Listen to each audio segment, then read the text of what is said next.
Dans la matinée du 10 juin 1968, après 3 semaines de grève et occupation d'usine, les ouvriers de Vonder à Saint-Ouen, réunis par leur patron, ont voté la reprise du travail par 560 voix contre 260. Les héritiers de mai 68 ont abaissé le niveau moral de la politique. Mais voyez tous ceux qui se réclament de l'héritage de mai 68.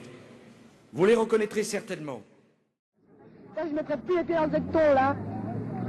Vous rentrez ici, vous allez voir quel bordel que c'est. On est dégueulasse jusqu'à là, on est toutes noires, hein, faut le voir, vous. Bien sûr, les bonnes femmes qui sont dans les bureaux, elles s'en foutent, ça. Ça, il y a avec le patron, c'est tout ce qu'il y a à faire, de toute façon, alors. On va pas tout résoudre aujourd'hui. On va y arriver, l'imposer. De toute façon, c'est fini, maintenant, on ne pourra plus rien avoir. C'est pas vrai, pas avec le patron, avec... Il y a 3 semaines, c'est un jour. C'est une étape, c'est Ben oui. C'est pas Il fini. sait bien ce qu'il a perdu, il va tout compris. C'est pas fini, c'est une Il étape. a dit que chez Mondeur, ça sera plus jamais comme avant. Mais ce qui fait changer les choses en 68, c'est le résultat des grèves dans les entreprises. C'est pas ce qui s'est passé dans le quartier latin. Ça a été un déclencheur. Et on ne parle jamais, par exemple, des jeunes travailleurs qui se sont mis en route. Aussi à cette période-là, il y avait des jeunes étudiants, oui, mais aussi des jeunes travailleurs dans les entreprises qui ont pris le syndicat en main. En mai 68, on parle d'ouvriers. Les ouvriers, c'est quoi?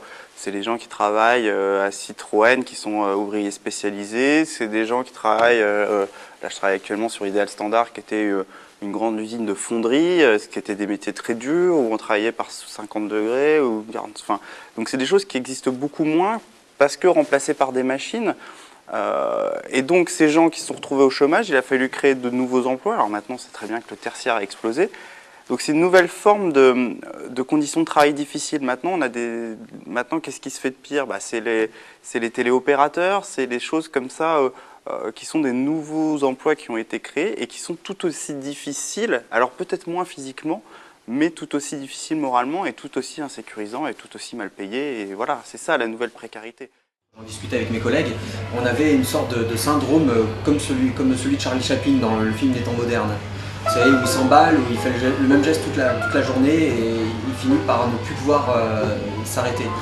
C'est exactement ce qui se passe, c'est-à-dire que quand on se met au lit le soir, après une très dure journée où on a commencé tôt, on est allé en cours, on a fini au travail, on arrive chez soi, on s'apprête à s'endormir et on est là dans nos têtes encore en train de passer des commandes, à formuler, à faire des choses et puis à attraper des trucs et des machins tout le temps.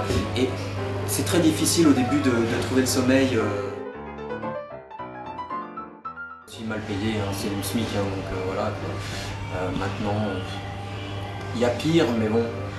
Comme j'aime bien dire, le pire ne doit jamais être un prétexte pour accepter le mauvais. Je suis un outil, je suis un objet.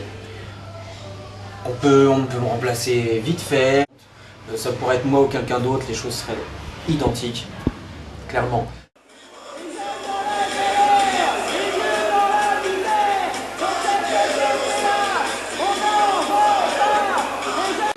Moi je trouve que c'est pas normal ce qui se passe aujourd'hui.